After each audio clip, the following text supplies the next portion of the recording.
So change is interesting because there's a couple different kinds of change. Like there's change that happens on purpose, and there's change that happens because, well, stuff happens, right?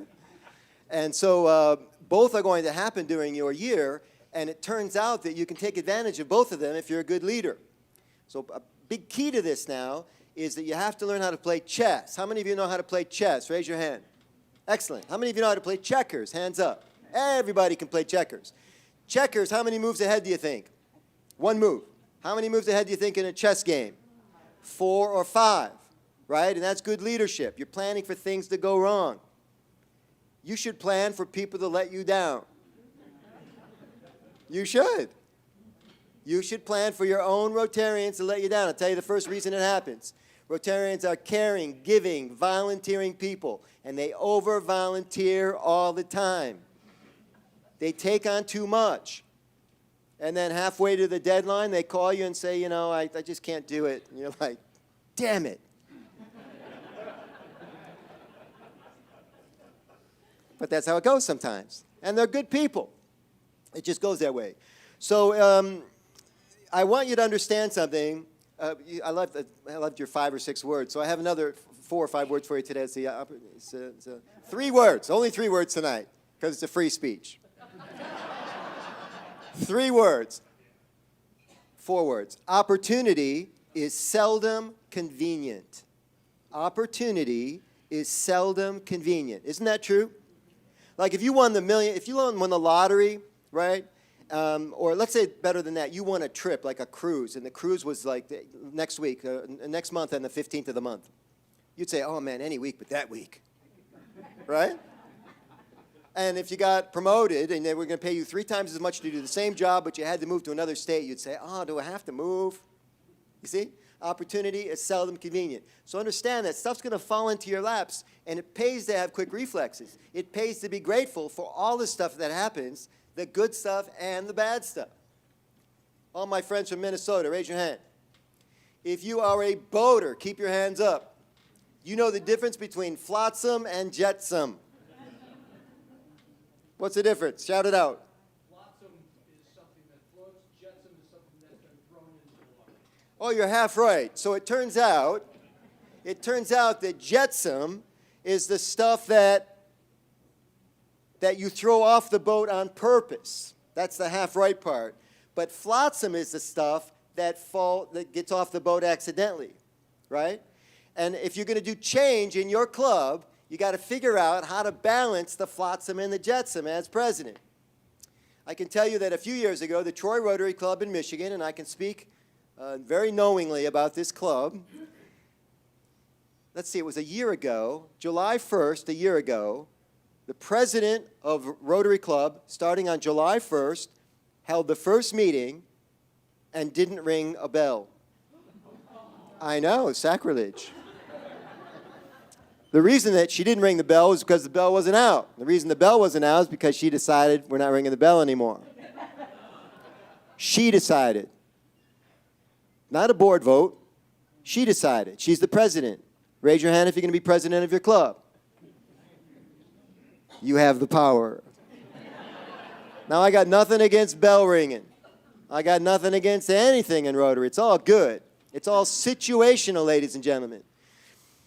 And you should talk to people about stuff before you just get up in the morning and do it. But I can tell you that not a single person has asked, where's the bell? Because the bell was replaced by other good stuff. High energy meetings. The microphones moving around all the time. 10 or 15 people talk at our meetings. We don't have any dead space. It's run like a radio program, man. If somebody's in the back of the room, they're told to come to the front of the room before we call their name. Why waste the time? And so when bad stuff happens, whether you threw it off the boat on purpose or not, if it's replaced by other stuff, nobody will care as much. Do you understand? This is important for you to understand. Because you've been waiting all this time for some changes to happen in your club, and now you're the person that can make it happen. So put on your big boy and big girl pants and start making some decisions about what can be changed. And what are we talking about? We're talking about things that would take your club to a higher standard and a higher value proposition. We talked about this at the membership segment the other night. The value prop. What do people get when they come to your club? Change is not easy, ladies and gentlemen. We're up against a lot of stuff in this society that we're in today. We're more sensitized now about stuff that's going on.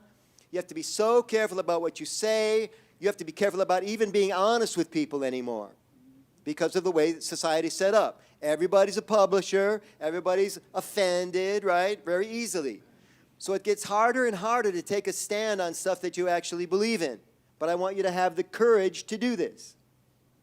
Director Stephanie reminds me, encourage is a French word, encourage.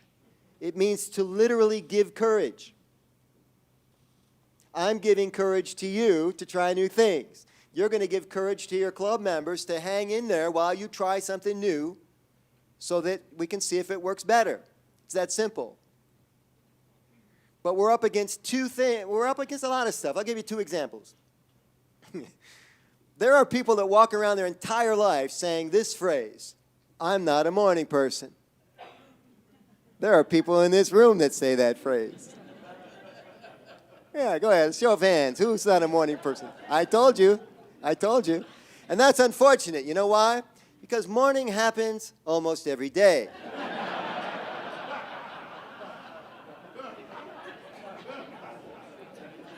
But you've said it so long, you actually believe it, right? These are like people that say, I don't like Mondays. Well, but over time, you just canceled out 1/7 of your life, you know?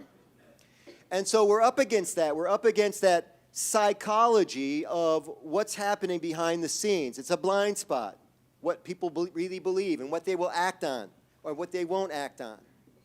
We were telling some of the presidents in the afternoon session today that your biggest challenge isn't coming up with new ideas here. All of you are going home with ideas. The problem is the pushback you're going to get as soon as you go to your club and say, let's try this.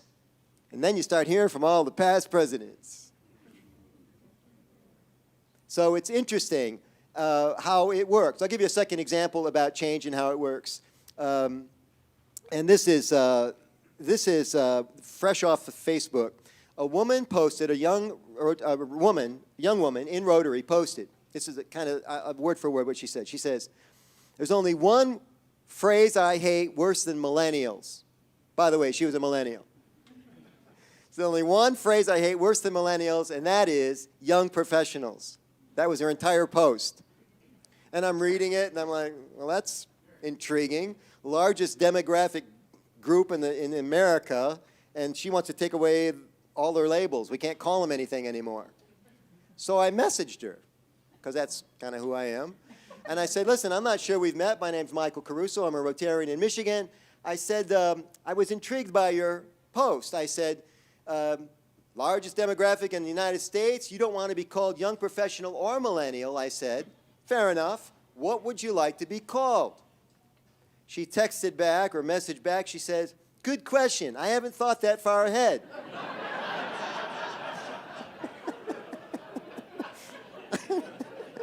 I mean, what are you going to do with these people? So I messaged her back, you know, good luck with that. I don't know where she's going, but this is what happens. People just they take a stand. They don't even know what they're saying sometimes. They're just emotional about it, and I don't begrudge that. But as president now, you have to deal with these mindsets, right? These things that people say. So I think it's interesting.